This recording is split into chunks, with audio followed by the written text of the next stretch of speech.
أعوذ بالله من الشيطان الرجيم. بسم الله الرحمن الرحيم. السلام عليكم ورحمة الله وبركاته. الحمد لله رب العالمين الذي فرض علينا صيام رمضان، ثم الصلاة والسلام على أشرف الأجمعين سيدنا ومولانا محمد. اللهم صل على سيدنا محمد وعلى آل سيدنا Muhammad. Amma ba'd. Bagaimana kabarnya Bapak Ibu, sehat? Alhamdulillah. Bersyukur kita kepada Allah dengan mengucapkan Alhamdulillahi Rabbil Alamin. Kita sampaikan salawat kepada Rasulullah dengan ucapan Allahumma salli ala Sayyidina Muhammad wa ala ali Sayyidina Muhammad. Mudah-mudahan kita senantiasa istiqamah dan mendapatkan syafaat dari Rasulullah sallallahu alaihi wasallam. Jamaah yang dimuliakan Allah, marhaban ya Ramadan. Maka kalau kita ditanya di antara keistimewaan yang terdapat di dalam bulan suci Ramadan itu adalah Allah Subhanahu wa ta'ala wajibkan kita puasa di dalamnya selama sebulan penuh. Tidak ada bulan di luar Ramadan yang Allah wajibkan kepada kita berpuasa kecuali hanya di bulan suci Ramadan. Wa min khususiyati hadha syahr, maka di antara kemuliaan kekhususan bulan ini adalah Allah wajibkan di dalamnya puasa. Jamaah yang dimuliakan Allah, kenapa kita mesti berpuasa, menahan lapar, menahan haus, dahaga dan lain sebagainya di bulan suci Ramadan ini? Apa esensi dari puasa yang kita lakukan ini? Mari sama-sama kita lihat di akhir surah Al-Baqarah ayat 183 kata Allah, la'allakum tattaqun. Agar dengan puasa itu kata Allah, Allah ingin menjadikan kita semua menjadi pribadi yang bertakwa di sisi Allah Subhanahu wa ta'ala. Kenapa kemudian takwa itu penting kaum muslimin? Kan itu pertanyaannya. Apakah hanya sekadar kita berpuasa, menahan haus, lapar dan lain sebagainya? Maka di antara esensi buah dari takwa itu bisa kita lihat dalam Al-Quran, dalam surah At-Talaq kata Allah, wa may yattaqillaha yaj'al lahu makhraja. Wa may yattaqillah, ini buah yang pertama, esensi dari takwa. Wa may yattaqillah kata Allah, siapapun yang bertakwa kepada Allah. Niman dalam bahasa Arab, man di sini disebut dengan harfun mausul, huruf sambung yang menunjuk segala subjek manusia tanpa batas. Laki-laki, perempuan, tua, muda, besar, kecil, kaya, cukup, tak kala dia mampu meningkatkan kualitas takwanya di hadapan Allah, maka jaminan yang pertama yang Allah berikan adalah yaj'al lahu makhraja. Allah akan berikan solusi dari setiap permasalahan yang ia hadapi. Semua kita ini punya masalah kaum muslimin, betul? Tak ada orang tak ada masalahnya. Seorang suami bisa jadi dia bermasalah dengan istrinya, istri bisa bermasalah dengan suaminya, orang tua bermasalah dengan anaknya, anak mungkin ada masalah dengan orang tuanya, dengan masyarakat sekitar di sini mungkin kita ada masalah, di kantor mungkin kita menemukan masalah, dengan atasan kita mungkin ada masalah. Kata Allah, apapun masalah yang kita hadapi, biayanya tidak banyak kata Allah, solusinya sangat mudah. Cukup tingkatkan takwa, maka Allah akan berikan solusi dari setiap permasalahan yang kita hadapi. Kaum muslimin, indahnya lagi bahasa Al-Quran ini.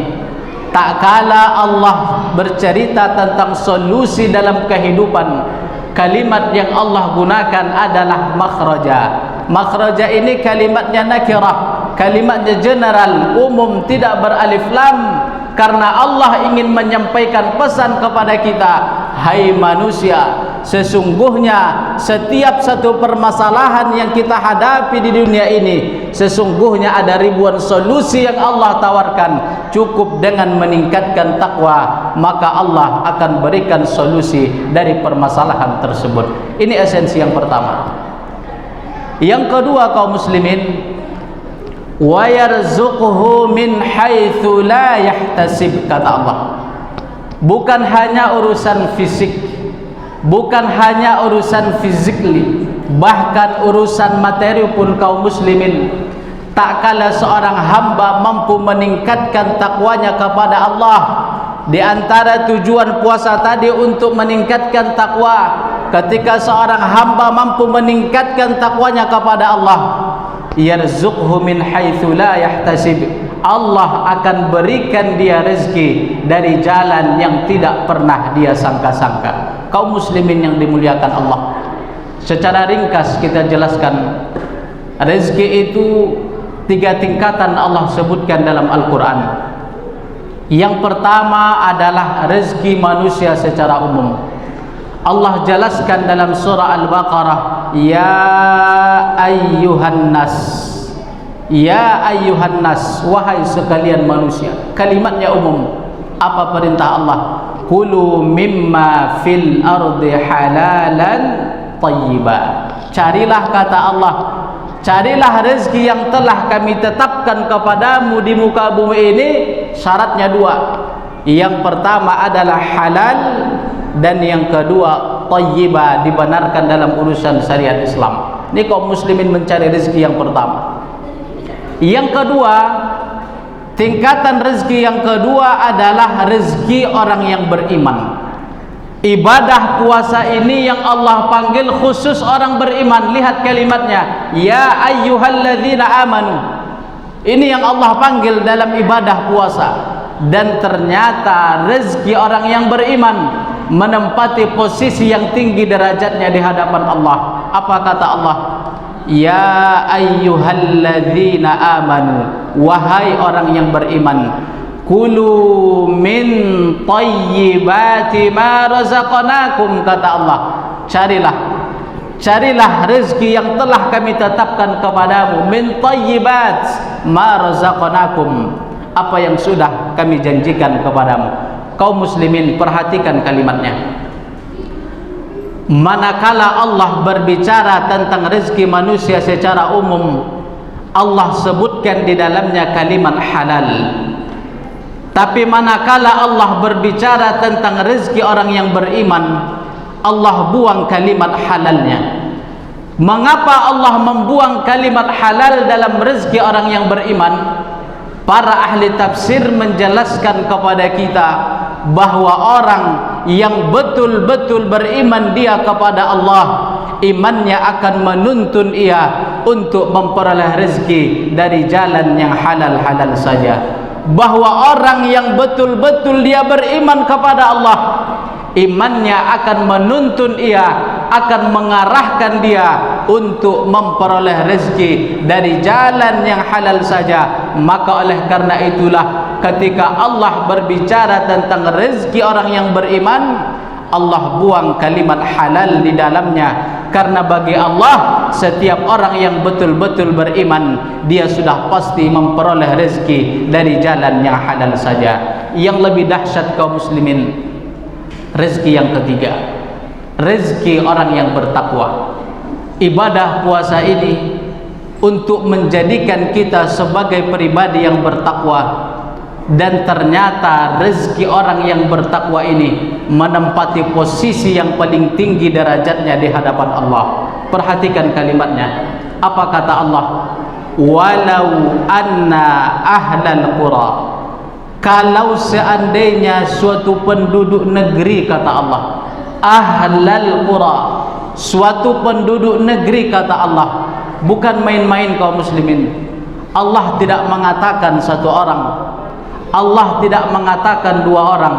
Sepekan baru, kata Allah, seriau ini, kata Allah, se-Indonesia, kata Allah, bahkan seluruh manusia yang ada di muka bumi ini, kata Allah, kalau seandainya mereka mampu amanu wattaqau, mereka mampu meningkatkan iman plus takwanya kepada Allah, maka jaminan yang Allah berikan adalah la fatahna alaihim barakatim minas sama'i wal ardi. Kata Allah, kami yang menjamin, kami akan bukakan seluruh pintu rezeki yang ada di langit dan yang ada di bumi. Maka kaum muslimin, ini sedikit buah dari ibadah takwa yang kita lakukan. Maka kalau boleh kita simpulkan, seluruh rangkaian ibadah yang kita lakukan, salatkah dia, qiyamul lailkah dia, puasa di bulan Ramadan, tadarus Al-Quran, sedekah, silaturahim dan lain sebagainya, tujuan akhir dari ibadah itu adalah